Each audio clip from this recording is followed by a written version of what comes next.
Hello everyone, thanks for tuning into Sims Workshop. I hope you are all having a wonderful day. Sorry, I didn't realize how weird my hair was. In any case, thank you for tuning in to my June wrap-up.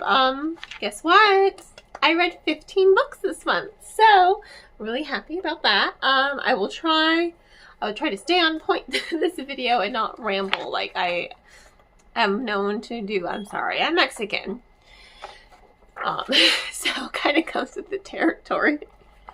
You ever listen to a Mexican woman tell a story? You know what I'm talking about. In any case, let's just get this show on the road. Okay, first up, I finished the Iron Fae Evenfall trilogy. I read Iron Sword and Iron Vow. So I did not read the original Iron Fae series by Julie Kagawa. Didn't read it. So I kind of went into this trilogy blind and, you know, wasn't mad about that, right? However, I was not expecting the POV shift. So, considering how these three, you know, book 1 was Puck, book 2 was Killian? I don't know, I want to say Killian. Or is that her son? I'm probably mixing up my characters. But, you know, Megan was book 3. I loved Puck's point of view. So I think it's probably why book 2 and probably why I'm not remembering it properly. I was expecting Puck's POV and I didn't get his POV. So I was slightly disappointed with that just because I loved Puck in the first book and I loved his relationship with Nyx. And you do get to see that still. You do get to see the relationship, but I just loved seeing Puck's story from Puck's point of view. So it really kind of caught me off guard when I was reading when I started book 2. So I wasn't really able to latch onto that one. But, you know, halfway through, you know, I understood this was the author's intent. I just, you know, had to refresh myself on the synopsis, right? So that way when I went into book 3, I was expecting another POV shift. I was kind of hoping they would go back to Puck, but we went to Megan. So I was okay with that. It didn't catch me so off guard this time around. So I was able to latch onto it a little bit more. And I kind of really liked Megan's point of view a lot because you're getting more of her backstory. And obviously, if you've already read the Iron Fae story, you already know her backstory. You already know her history.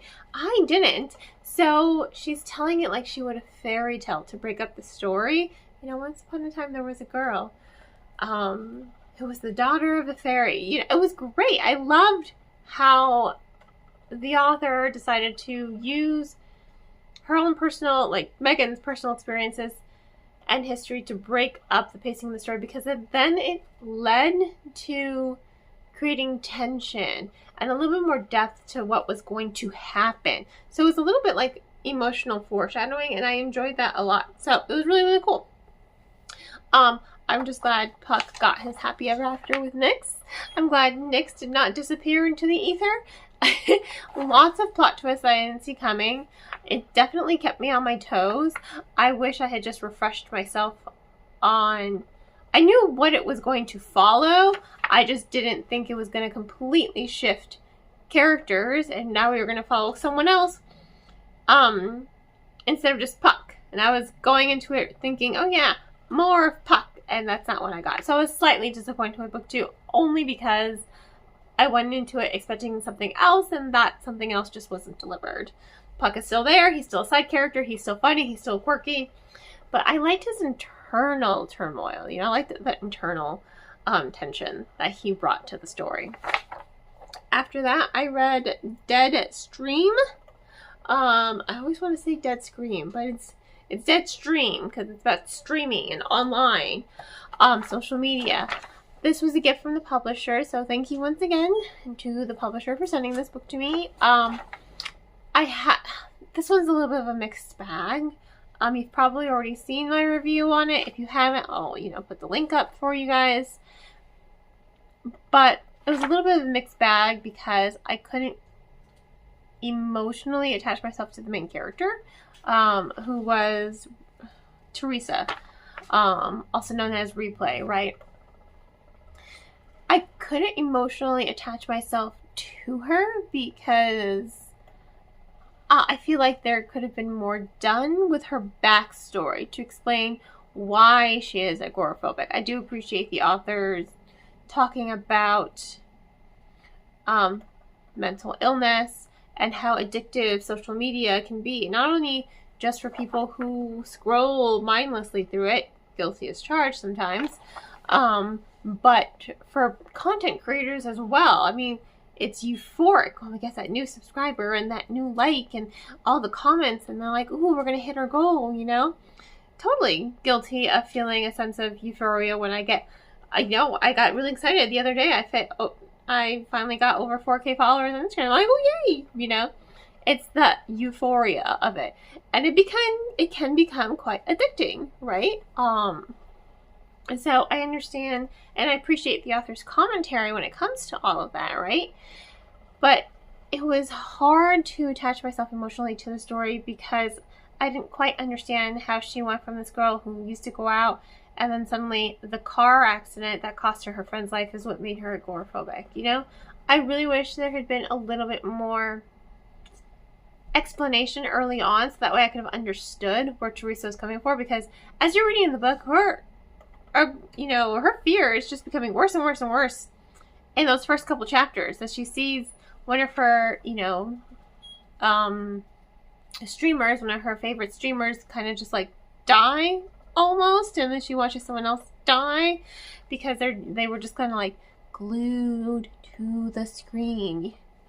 So it was a mixed bag. I liked all the commentary. I just couldn't attach myself to the characterization. I also want to point out the formatting of the book itself is quite entertaining. It's not just a story, traditionally written, but you're getting like screens, chat screens, and then you're getting streaming streams onto the pages. So it's very descriptive, and it was unique. I will say that. It was very unique in the way it was done and how it was structured, because it wasn't traditional. So I liked that. But yeah, like I said, mixed bag. After that, I finished reading Shadowgate and Isle of the Dead, Dragons of Del Torre's books 2 and 3 to my son. And I've said this every single time. I love this series. I really do. It has aged really, really well. I'm in my 30s now. My son is 5, and he loves it. And I love that he's excited about it. The first thing he's like, Mommy, before you start, we have to look at the map. And I'm just like, yes, let's look at the map. When I get a fantasy book, the first thing I always check for is there a map? And when there is, I'm like, oh, yay, map! I love maps. I have always loved maps. So the fact that my son's excited about maps and books as well makes me really, really happy. And he's really excited to read it every night. So I like it. And it has aged really well. I mean that. It's a story that has been written so well to the point where when I'm reading to him, we only read a chapter a night, right? Because then by the time I'm done with the chapter, he is asleep. I want to keep reading. I don't want to wait. I want to keep reading the book. And sometimes I do. I have to force myself to stop reading. But that's because it's good, If you can get your hands on the series, if you have a kid who's like kind of struggling to read or struggling to find the enjoyment, or you just don't really know how to get your child to read, then definitely try to see if you can get used copies. It is out of print now, but see if you can get used copies of the Del Torre's Quest series. It's action-packed. It has fun characters. It just keeps the reader engaged. I mean, again, in my 30s, and I find it hard to put down because I enjoy reading it so much. All right. After that, I read Sunrise on the Reaping. Again, if you... This book is phenomenal. It really is phenomenal. If you haven't, again, I will link my book review for this one up. But it's phenomenal. Like, it really is phenomenal. Suzanne Collins is such an extraordinary writer and storyteller. This book broke my heart. 5 stars. 5 stars. It simply just broke my heart. You know, you see, oh God, all the Easter eggs, the pin, the hair, the Covey name. I mean, it's so great. And it kind of just makes those moments in the original Hunger Games trilogy stand out even more. You know, they have a little bit more depth to them, a little bit more emotion. Because now you're seeing why those things were so important to the rebellion. And now you're seeing, I mean, why Haymitch is the way that he is. And it just breaks your heart, the unfairness of the whole thing. Half the time I was reading it, my jaw was just like hanging open because, man, that movie's gonna be brutal, let me tell you. The book was brutal. I feel like it's the most brutal one. It really does feel to me like it's the most brutal one. You know, and it's just, it really is such a great novel. I cannot begin to express that enough. Alright, I followed that with Hera by Jennifer Saint. So, if you've seen my reviews of Electra and Atlanta, you know I have been struggling to find that book that I loved as much as Ariadne, which was phenomenal. I have finally found the book. It's like up there. It's like tied with Ariadne. Full review to come soon, so just stay tuned for that. But very briefly, very quickly, Jennifer Saint did an amazing job with Hera. You know, she's not just portrayed as the jealous, petty wife of Zeus, you know, constantly cheating on her. No. She can't even stand him. You know, Zeus took away her agency, he took away her identity, he took away everything from her, and to keep her submissive, and it's like a power play for him. Every time he cheats on her and has another kid, it's a power play for him to kind of control Hera. And he's just humiliating her because he has made her the goddess of marriage. So that means something. It means she can't just go off and have affairs willy-nilly like all the other gods. No. She has to be married to the cheating god that he is, and just kind of suffer, you know, that humiliation. And you think, oh, she gets revenge on all these women because she's being petty. No, in fact, you're seeing a deeper side. Some of it is just her kind of being petty and trying to get one up on Zeus. Because again, it's a power play. It's a manipulation tactic by Zeus. But you still want her to win. You know, you want Hera to succeed. You want her to just kind of put him in his place. So it's really, really interesting. And you're really getting to know Hera, the goddess, to her core. And you're really getting to understand her. And you empathize with her. So I really loved having her story told. I loved her regaining her agency and being more than just this bitter, vengeful, jealous wife. You know, it was really nice to see a different perspective brought to life. So after that, for the Kiss and Tell book club at my local Barnes & Noble, we did the, hosted by my friend Gina, we did the Once Upon a Broken Heart trilogy, which I have been meaning to finish for forever, so I finally got the chance to. That was like the push I needed so that I could read Ballad of Never After and A Curse for True Love. I have to say, I think I liked Ballad of Never After slightly more than A Curse for True Love. Don't get me wrong. I liked A Curse for True Love. But I think Ballad offered a little bit more story and a little bit more plot to it. Whereas, you know, you're getting a little more history, right? You're getting more history onto Jax and his motivations, on Chaos, Evangeline, and the House of Valor, right? And the Arch. You're getting more backstory and more history, right? With Curse for True Love, it doesn't lack story, and now we have more POVs. You know, we have Jax's POV, we have Apollo's POV, which is something new and interesting.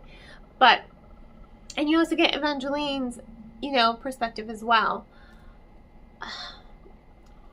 It's more fast-paced, you know? It's like you already know the story.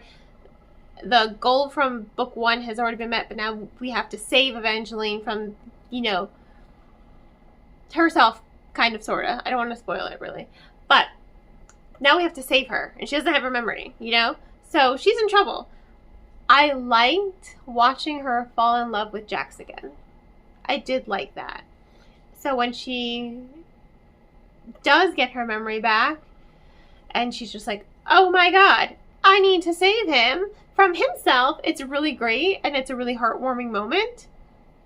So it's just a story that kind of goes bam, bam, bam, bam, bam. It's like relentless. And then you're seeing Apollo and who Apollo truly is as a prince. And he's like not a good person, you know, he's kind of a shitty person. But I liked seeing Jax and Evangeline fall in love again. And I liked her realizing, like, wow, you are my true love. And I liked that she is the hero here. You know, I like that she was the hero. And she got to save Jax. They got to save each other. You know, and that was really sweet and wholesome. But it just, like, relentless with the pacing.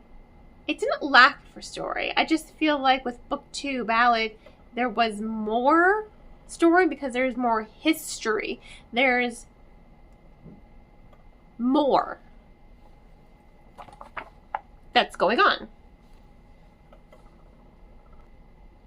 After that, I read A Far Better Thing. This, again, was an art given to me by the publisher. I did struggle with this one a little bit. It was historical fantasy, but it was way more historical, and it didn't really have a whole lot of fantasy. I don't mind historical fantasy.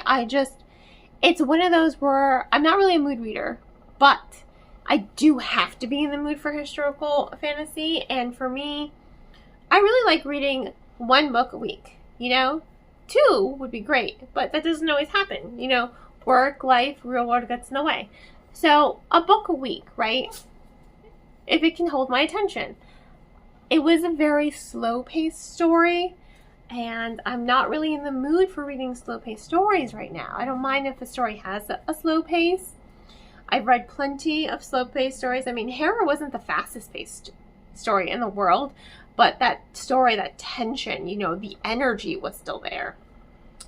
This one lacked that energy. Like, it was very much like a historic, it was more like historical fiction with fae in it, but even the fae didn't really play a really huge part in the magic aspect. So that was kind of a downer for me. I mean, it wasn't bad, it wasn't poorly written. I guess I just wasn't in the mood for it. I wanted more fantasy. I think if there had been a little bit more fantasy and a little bit more fae action, I could have been okay with the slow pace, because at least the rising tension would have carried the story a little bit more. But, you know, I just wanted more, you know, I did want more from it. Alright, after that I read The Art of Exile. This was a gift from the publisher to me. Thank you once again to the publisher. Absolutely loved it. The book has been labeled as sort of like the Da Vinci Code for young readers, and I feel that. But there is this element of fantasy and sci-fi to it. You know, your main character, okay, Ada. I thought so. I'm like, but wait, why do I think her name is Alex? Thinking of a different book. Ada discovers that she's a sire, and there's this school called New Genesis. So all of like the descendants of like the greatest, like Michelangelo, Da Vinci, all the greats basically, a lot of their innovations are real. You know, they're not just illustrations in a book. They were actually brought to life. They made a lot of progress. So, and now the School Genesis is just continuing the progress. You know, they have just, it's like a utopia. It really is. And yeah, it's actually quite similar to Utopia now that I think about it. Man, it's been a while since I read that. I'm due for a reread. But who has the time? But it's like a utopia with geniuses and artists and innovators. And Ada is sent there to spy and get information because her family, called the Family, they've been like looking for this community because they want to bring what they've discovered into the real world. You know, they want to make them applicable. You know, they want to cure acne and they want to cure diseases and they want to just bring all the cures that they've discovered into the real world, you know, like an end for poverty. And, you know, the community's just like, okay, but yeah, we can hand them the answer to it, but they still have to practice it, you know.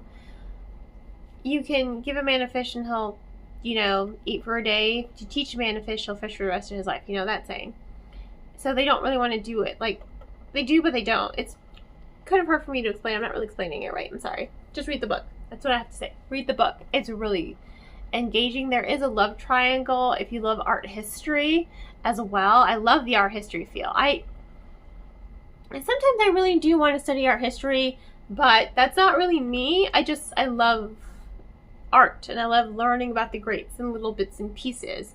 I'm a weirdo, but it deals a lot with, you know, Renaissance art and Renaissance culture and bringing it into, you know, a modern era with a modern feel, and even building upon some of the past and making it accessible and modern and current, and just, it's like full of really cool things that I wish we could do in real life. And honestly, I mean, there's a dragon, because dragons are real apparently, they made them, and the idea of angels, you know, the Valkyries, it's really, really engaging. It's really fun. It's honestly such a good book. Highly recommend it.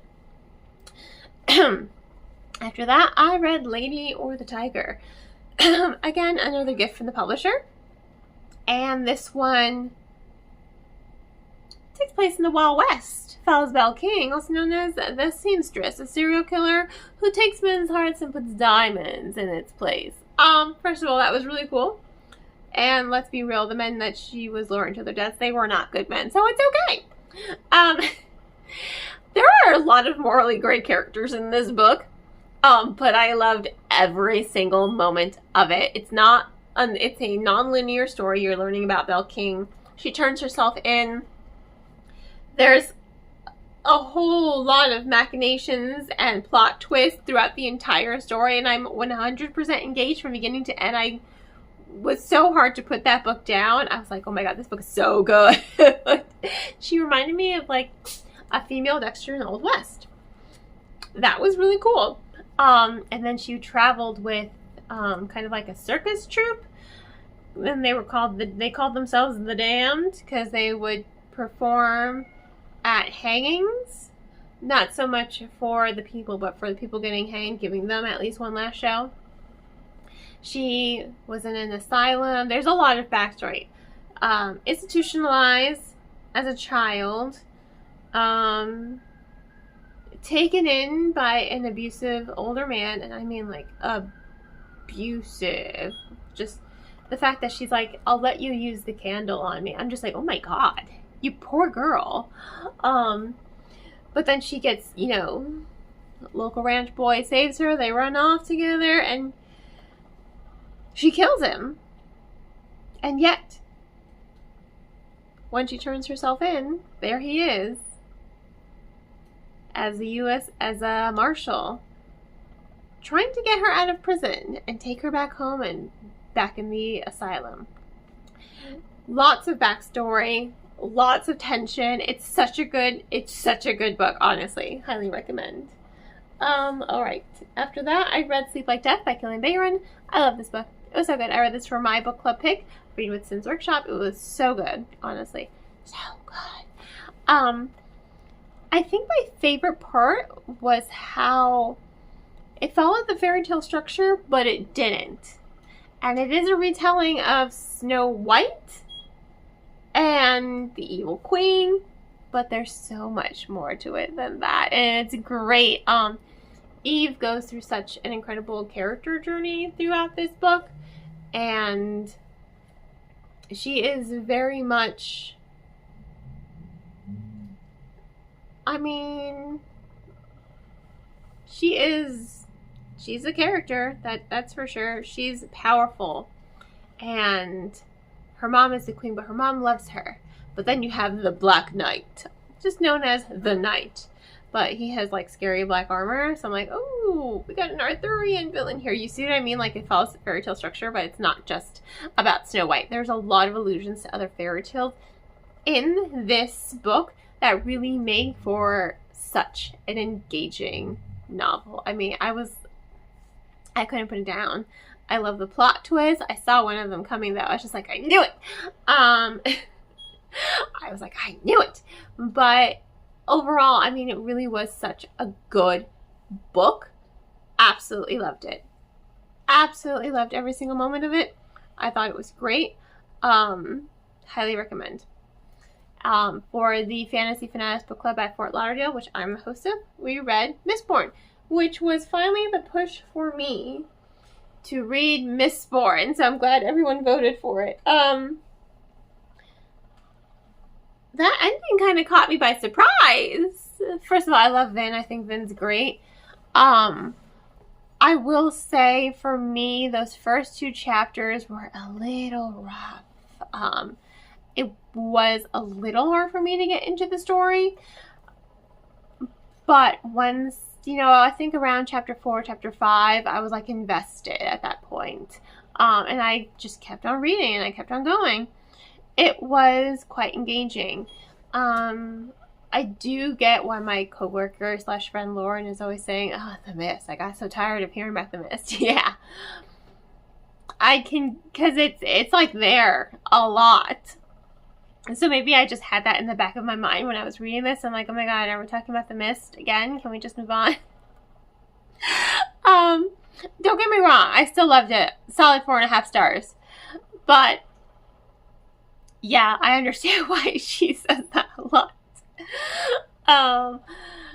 I liked the magic system. I think Vin was a really good character. I liked seeing her journey as well. And the whole rebellion movement, I think it was really well done, honestly. But again, that plot twist with the Emperor, I didn't see that coming, to be truthful. I didn't see that coming at all. So when Vin figured it out, I was like, man, I'm glad you figured it out, because I didn't. Again, the magic system, allomancy, the way different metals can be used and burned, I think that was really cool, and I think that's really unique. I've never read anything like that, so I'm really excited to see what's going to happen in book 2 and 3. And then we'll see if I want to continue the whole Sanderson universe, because I hear it's like extensive. I mean, I work at a bookstore. I see how extensive it is. So, yeah. Let me just start with the trilogy, and then we'll work from there. And then finally, last but not least, I read Sailor Moon Eternal Volume 7, and I loved it. Honestly, reading the manga after rewatching the original Sailor Moon in its completion, and then Sailor Moon, Crystal, and Eternal in their completion. Yes, I did cry at the end of Cosmos. Reading it after that gives me a deeper appreciation of the new anime. Because, don't get me wrong, I love the original 90s. I will always love the original 90s. I'm kind of upset that they redubbed it. Because the translation is so literal. However, what I liked so much about this one is it just kind of keeps on going. Because even after rewatching the original, I'm like, oh my god, another filler episode. There's a lot of filler, and don't get me wrong, the Doom Tree is my favorite arc. I own that on VHS. The Doom Tree, which doesn't even exist in the manga, is my favorite arc. It's my favorite. Like, out of the whole Sailor Moon, it's my favorite arc. The one that doesn't even exist in the manga is my favorite arc. Oh, I have it on VHS. I have that the box set. I'm looking at it right now. It's old, but and I have it on original dubbing. The original D-I-C, that one. The original voice acting, I have that as well on DVD. So, you know, where's season 2? Do I have season 2 or do I just have season 1? I thought I had season 2. Maybe I only had season 1. Sorry, I was just looking at it right now and I'm just like, wait a second. But I liked it a lot, honestly. I think it was great. And it just gives me a deeper appreciation of how closely the new one followed. This is following the manga. Some filler is okay. I think if they were to redo it, they could stretch it out like half as much as the original one did. Because there's a lot of filler. As someone who grew up watching it, I'm a 90s baby, and I love it. It's a lot of filler. Let's be honest. Some of that filler does add to characterization, like with Fisheye, Hawkeye, and Tiger's Eye, which in the manga, they're only there for once. They are each only there for one battle, and then they're... Whereas in the original, if you remember, they get to go to Elysium, so they can eventually be humans again, right? So they are, in a way, redeemed. But not every villain needs to be redeemed, you know? But I like that about the 90s one, where it's like, it doesn't matter what you do, you can always be redeemed. I think that was a really good message, and I think that's what they were going for. But I also just like how compact the new one is, and it just kind of keeps the momentum going, and there is no filler, and it's just going bam, bam, bam, bam, bam, bam, bam, bam, bam. So I like that, and that's why I really enjoy the manga, and why it gives me deeper appreciation of the new anime. But I feel like there should be, if they were to redo it one more time, a nice little piece of middle ground. Like, just combine the best aspects of the 90s, and then try also just keep it as close to the original as possible. But you know, you can stretch it out just a teeny bit, and that would have been okay, I think. That's my hot take on that. In any case, those are the 15 books I read this month, or that I read in June. Yay! Stay tuned for my TBR video, and again, if you want to check out any of the actual reviews that I've done so far, I will of course I have linked them up above. So, yep. In any case, thank you all for tuning in. Please don't forget to like, subscribe, and share with all your book loving friends. I hope you all have a wonderful rest of your day, and as always, happy reading.